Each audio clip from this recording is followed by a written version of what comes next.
امروز میخوام بهتون آموزش تعویض سریع پمپو بهتون بدم. سریع پمپ دستیار خونگی یا نیمه صنعتی فرقی نمیکنه. یه موقعی به آب دادن میفته این سریع، یعنی پمپتون، و یه موقع هم سر صدا میکنه. با عوض کردن سریع پمپ درست میشه.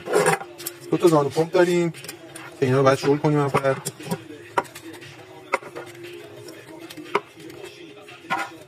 جداشون میکنیم، میذاریم کنار.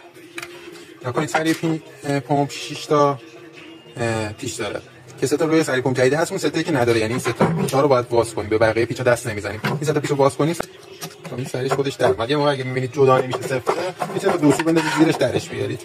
این زانو جدیدا رو حالا واشر داره، میتونید بندازید تو اینا بعد ببندید، ولی اگه میتونید در تفلون هم بزنید.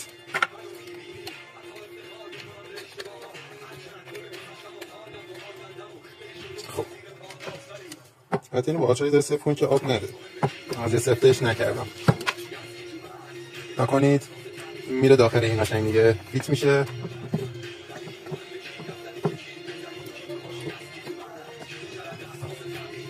فقط جای پیچا قشنگ باید قرار بگیره دیگه، فیت جای پیچا باشه. یه ذره هم رفت تو میتونید قشنگ همینجوری بیرون هستش با پیچا میتونید سفتشون کنید که پیچا رو بندازید داخل بیفته داخل. این وقت شروع کنید صفر کردن خودش میگیره، میکشه داخل سری پمپو. پنه گرفتش.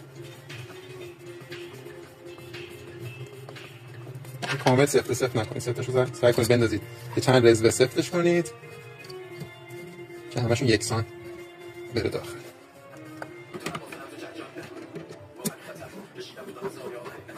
قشنگ صفر کنید که نکنید قشنگ قرار گرفتش. خب اینم آموزش تعویض سریع پمپ دستگاه خونگی یا نیمه صنعتی که خودتون میشه جور انجام بدید. اگه براتون مفید بود کانال رو سابسکرایب کنید، ویدیو رو لایک کنید، ویدیوهای دیگه‌مون هم نگاه کنید.